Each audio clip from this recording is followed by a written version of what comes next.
Okay, it's going to be another classic ROH review. This is going to be Respect is Earned. This is the very first pay-per-view.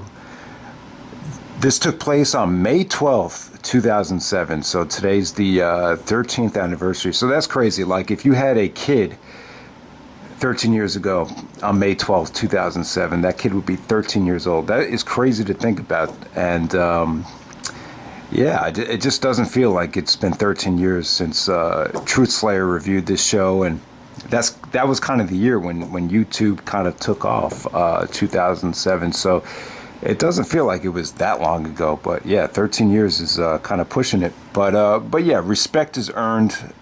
This took place at the Grand Ballroom at the Manhattan Center, and you know, the Ring of Honor pay-per-views at first, they were taped. You know, they were taping these pay-per-views for like the first, you know, year and a half or whatever it was. And, you know, there was a lot of positives to it. The positives were they were only 2 hours, $14.95. It was very cheap, and it was very accessible for anyone to order. You know, it's easy to order the pay-per-views. Sometimes you just have to press a button and bang. It's a lot easier than ordering the DVD. I remember the first time I ordered the DVD, I didn't think the order went through because they didn't charge my account. So I was like, oh, fuck it. Maybe it didn't go through. But then eventually, when they ship it, they charge the account. So I didn't know that at the time. So my point is, it was just a lot easier for people to order the pay-per-view. It's just more accessible. You know, I think them getting on pay-per-view, it kind of meant, you know, Ring of Honor was a third major player in the world of professional wrestling, and it wasn't until Man Up where a lot of people finally realized, yeah, this is the best company in the world at that time, when you get to, you know, the Man Up pay-per-view. But yeah, Respect is Earned. This, looking back on it, it's a great show. I don't think it felt like a championship, and it wasn't as emotional as a show like Barely Legal. A lot of it has to do with it being taped, but it was just a good showcase for ROH. You know, it let a lot of fans know that, you know, this is a you know, great wrestling company. But you know, the first show right here, they weren't trying to hit a home run. It was just like, let us earn your respect. You see what we have, and you know, the pay-per-views got better and better. Now, some of the negative side effects, these are just two negative side effects. Like when you get to Final Battle weekend, they did a double shot. They did the pay-per-view, then they did Final Battle, and you know, they put the best match of that weekend on the pay-per-view. So Final Battle, I would say their most historic show of the year, just didn't feel as important. So that kind of hurt like some of the bigger shows. And then at the same time, the other problem was like when Nigel won the belt from Morishima, it was on the Undeniable pay-per-view. That happened like on October 6th. But, you know, you had to wait until like, you know, maybe late February, maybe March to actually see the DVD or see the pay-per-view. There was just too long of a gap with these tape pay-per-views. And that was one of the issues. But you know, Gabe Sapolsky actually said that, you know, he felt like they were a pain in the ass to book, because you had to book for the DVD crowd, and you also had to book for the pay-per-view crowd, because it was like, you know, in some regards, it was like two separate audiences. So that was kind of difficult, and he was in favor of just not doing the tape pay-per-views. But, you know, this is as far as I think Ring of Honor needed to go, you know, having their shows on, you know, pay-per-view, whether it be taped, whether it be live. But yeah, man, this is Respect is Earned. The very first match of the night, you actually had, and I'll just talk about the pay-per-view first. You had Takeshi Morishima challenging BJ Whitmer. So the pay-per-view actually starts off with BJ Whitmer kind of introducing the show. You know, it's basically telling everyone what Ring of Honor is all about. And then Morishima is the ROH World Champion. He had just won it from Homicide. So you see this show, Homicide and Austin Aries, because of TNA. They are not part of the show. But TNA pulled their talent when ROH signed the pay-per-view deal, I believe. So yeah, Morishima just squashes BJ Whitmer here. You know, BJ looked good. You know, he was coming off that steel cage match with Jimmy Jacobs at Supercard of Honor. So he had a lot of momentum here. That's probably one of the reasons why he opened up the show. But Morishima, they just made him look dominant. And then you had Nigel coming out, and Bryan Danielson, you know, finally made his return. This is Danielson's first weekend back after the shoulder surgery. So he looked extra motivated, really fresh. You know, he looked very rejuvenated here because ROH was on a pay-per-view. So they basically set up the tag match, and then there's a beatdown on Nigel. And then Kenta makes the save. So that pretty much sets up the tag match later on in the night. And so, yeah, man, so Morishima is the ROH World Champion. So a lot of people probably didn't even know who Morishima was at this time, but, he was a hell of a talent. He was a hell of a catch. I don't think people really appreciated how great Morishima was until years down the road. I would say he's probably the best ROH World Champion in terms of, if you take away a lot of like the legendary guys like the Punks, the Aries, Danielson, Joe, if you take away those guys, I feel like Morishima is at the top of that list. If you take away the legends, if you know what I'm saying. So from there we go to Rocky Romero taking on Naomichi Marufuji. So one of the, I wouldn't say it was a complaint, but I think one of the things that kind of baffled some of the newer fans that were trying to give ROH a chance is, why is there so many Japanese guys? They're not, a lot of these guys probably weren't as exposed to what was going on in Pro Wrestling Noah. So at first when you see the Japanese guys, it's like, oh, it's just another Japanese guy. You don't really appreciate the full arsenal of talent that someone like Marufuji can deliver there. So I think that was a little bit head scratching for some of the newer fans. But hey, this was, the pay-per-view really appealed to diehard wrestling fans, the knowledgeable wrestling fans. So that was kind of the selling point here. I don't think they were really trying to appeal to the masses. So Rocky Romero, Naomichi Marufuji, a great matchup here, really underrated match. This might be Rocky Romero's best singles match in ROH. The other match would be some of his matches with James Gibson. The Gibson match from Back to Basics is also an underrated, really, really good match too. But what the match did was it was a great, I don't know if this was the mindset, but I like the fact that this went first out of all the major matches because it really had an international flavor. It exposed you to two different styles. Rocky is very well versed wrestling around the world from Mexico to Japan. And obviously Marufuji ended up being somewhat of a legend in Japan. So you just saw a lot of skill in this match. Marufuji busted out a lot of great dragon suplexes. He did his coast to coast. He did a beautiful Shiri no Wi. Romero did a beautiful Fujiwara. I think it was like a Fujiwara armbar off the top rope. So you just saw a lot of great skill and diversity with the, skill sets here. Definitely had an international flavor to it. You just saw two great different styles colliding right there. So really, just a sweet little matchup right there. Next up, you have the Briscoes taking on Claudio Castagnoli and Matt Sydal. For the ROH World Championship. So yeah, you guys know the Briscoes were the MVPs of 2007. They went on a great run here. They were both young, both healthy. This is a great match for Claudio because, you look at where Claudio was at this time and I look at him a year from this pay-per-view. He actually main evented the first Hammerstein show. So Claudio, this is a huge stepping stone for him in terms of his growth and his development. Eventually, he won the Race to the Top tournament. And, he was the one, out of anybody, he was the one to get the title shot against Nigel at the Hammerstein, which people have mixed feelings about. But you just give Claudio credit for, how much he accomplished over that year. And, ROH was kind of in rebuilding mode. They lost Aries, they lost Homicide, they lost a lot of guys to TNA.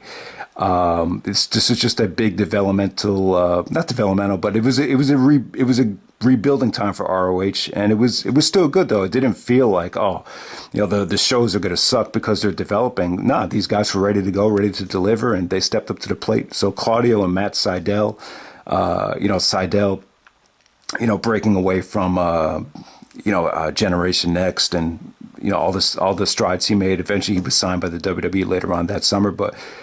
This is just great for Claudio and Matt Sydal. They just had great athleticism. They were hungry, and they worked with the Briscoes really, really nicely here. There was just some great spots. There's just some creative counters.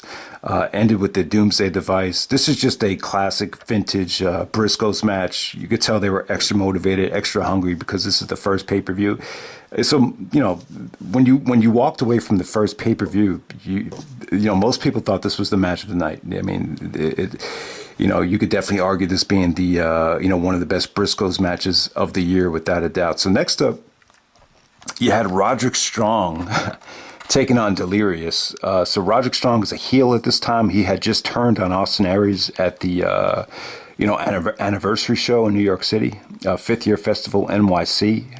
That was the show where he turned on Austin Aries and formed the No Remorse Corps with Davey Richards and Rocky Romero. And he had a match with Delirious where he dropped him on his head, and then Delirious was like attacking Roderick Strong throughout the rest of the, rest of the time up until this show. But honestly, guys, this got mixed reports. I remember when True Slayer reviewed this, a lot of the guys that were there live were saying that the match kind of fell flat, and you could hear it too. You could hear some of the fans were chanting, "This match sucks."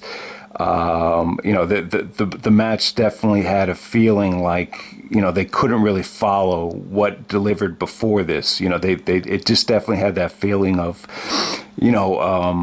it just felt a little bit stale. I think one of the problems was, it came out that Roderick Strong, I don't think Roderick is suited for that role. You look at him right now in the Undisputed Era, he's not the leader of the stable. I don't think he could be a leader of a heel faction. I think that's asking a lot for a guy like Roderick. I just don't think it fits him. But yeah, against him and Delirious, in terms of Roderick's moveset and some of the stuff he delivered his, usual backbreakers, usual chops, usual, just really, really solid strong set here. And, Delirious was fun, man. He was fun, but, this might be a little bit high of the spot that they were in. They were probably asking a little bit too much from both of those guys in that spot. They had to follow a lot there. So I don't know, the Strong and Delirious match. The combination just feels a little bland. It feels a little stale. I remember I actually went to a show end of 2009. It was actually called Boiling Point, and the main reason I went to the show was because they were going to do Roderick Strong versus Kenta. I'm like, oh, holy shit!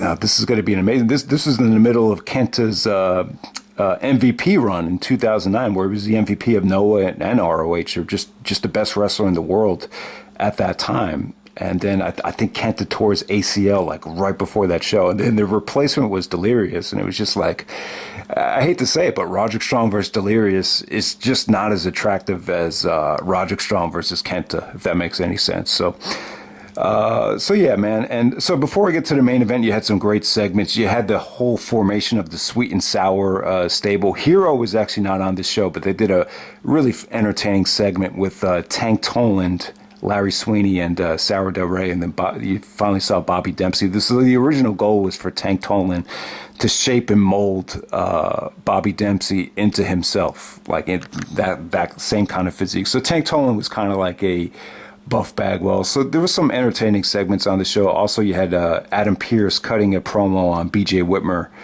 and like the ROH fans, which is True Slayer actually go back and watch True Slayer's Respect is Earned review. He actually was a really big fan of some of the Adam Pearce promos. So Pearce is a smart guy. I mean, he ended up being the ROH booker, which is not an easy thing. And I think I even saw him on Raw last night during the Mysterio segment with Seth Rollins. And it's interesting. I might try to. I'm going to try to tie in the Seth Rollins new character developments with this whole Jimmy Jacobs storyline. So that's in the bonus features. But let me finish up here. So the main event, you had Takeshi Morishima and Bryan Danielson taking on Kenta and Nigel McGuinness. So, there's two great tag matches on the show. So when you think of tag team matches, you think of them as like showcase matches or house show matches. But so the first pay-per-view is really underrated, and this is just an underrated tag match. This was just great. I mean, obviously there's no titles on the line, so I don't think ROH was trying to like set the world on fire here. But it was just a great way to introduce you to these guys here. Morishima is the ROH World Champion, teaming up with Danielson. So you're getting to see Danielson go against his two best opponents. Danielson's best matches were against Kenta and Nigel McGuinness. So you see him go up against those two guys. You saw some great selling from Nigel with the lariat. You saw Kenta do a running Falcon Arrow off the top rope to Danielson. That sequence was awesome. This is when Kenta actually taps to the cat of mutilation.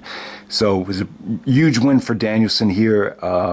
This is why they did Danielson and Kenta again at Driven, so Kenta could get the win back.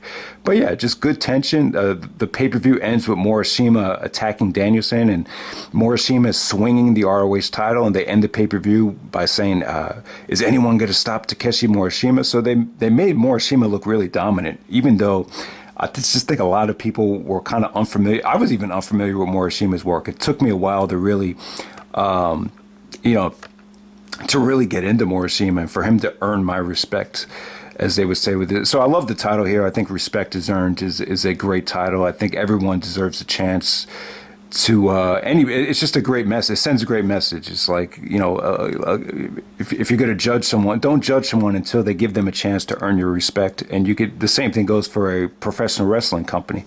So I think the title was really, really meaningful, really had a great message behind it. So let me just touch on some of the bonus stuff on this show, and then the show really, what kind of gets lost here is the show is where the Jimmy Loves Lacey segments were taped, which have a lot of meaning behind it, and ultimately that's what started the Age of the Fall. So you had Tank Toland taking on Brent Albright. You had Sara going over Daizee Haze. You had Davey Richards actually wrestling Erick Stevens here. So yeah, I don't really remember Richards and Stevens ever wrestling, but they did on this show. It was a pretty solid matchup right there. Davey wasn't, Davey kind of wrestled this match with a chip on his shoulder because he was left off the pay-per-view, but Davey would get a lot better, down the road, as we would see. And then probably the best match of the bonus matches was Jimmy Rave and Adam Pearce taking on Kevin Steen and El Generico, taking on the Irish Airborne, taking on Pele Primo, Mitch Franklin. Really entertaining stuff. Just a great scramble here. This is the first time Steen and Generico, I believe, they wrestled in the Manhattan Center. So this is a great matchup for them. Steen looked extra motivated, and he actually got the pinfall here with the package pile driver. So yeah, just really, really exciting stuff there. And then you had the whole Jimmy Loves Lacey segments, and basically featured Jimmy just trying way too hard to sleep with Lacey.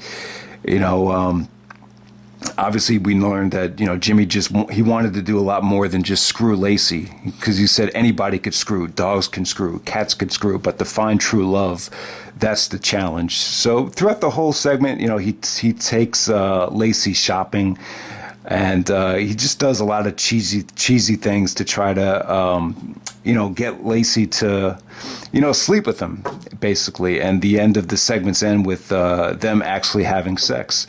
But yeah, I mean, it kind of gives you a headache, when you look at everything that Jimmy was doing. Like, he actually bought her a fur coat, and then he was just trying way too. I mean, it's an interesting segment, and he was just really trying way too hard to try to say, like, sentimental stuff to her. He even said something like, I want you to have the best life. Like, I don't want you to have a 9-to-5. I want you to, and then Lacey kind of like took it the wrong way, and so like anything that Jimmy said, like, Lacey would just take way too seriously, and things had gotten taken out of text. So it's a really interesting series of segments here, and it really kind of set up the Jimmy Loves Lacey, or the Age of the Fall storyline, and it kind of hit me. It's like, Jimmy's the one that really brought Tyler Black, Seth Rollins into ROH, and they did a segment last night with Becky Lynch being pregnant, and you saw the change in Seth Rollins' character, which is very interesting.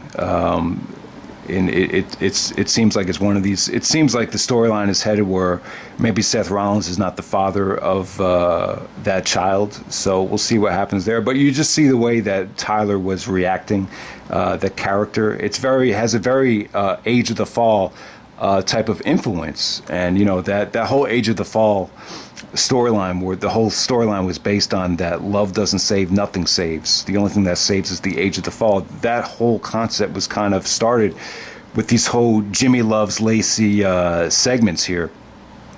and it's very complex. It's very deep. It's very these segments are very personal, and so I don't want to dig too deep into it, but you get the point. Ultimately, Jimmy ends up sleeping with Lacey, but but basically it took a lot out of Jimmy to get to that point. So that's Respect Is Earned. That's the first pay-per-view. And I hope you guys enjoyed the review. And it's a pretty underrated show. I really think it's aged quite well. I don't think it, when you think of ROH's major pay-per-views, you think of Respect Is Earned. You think of Final Battle 2009, the first pay-per-view. And I believe the first ever real traditional pay-per-view was Best in the World 2015. So which one of those shows really has the biggest impact? I would probably say Respect Is Earned. That was probably the best show. And I think it really created a nice buzz on YouTube, even though it was probably small in retrospect. But yeah, that's Respect Is Earned. Hope you guys enjoyed the video, and I'm out. All right.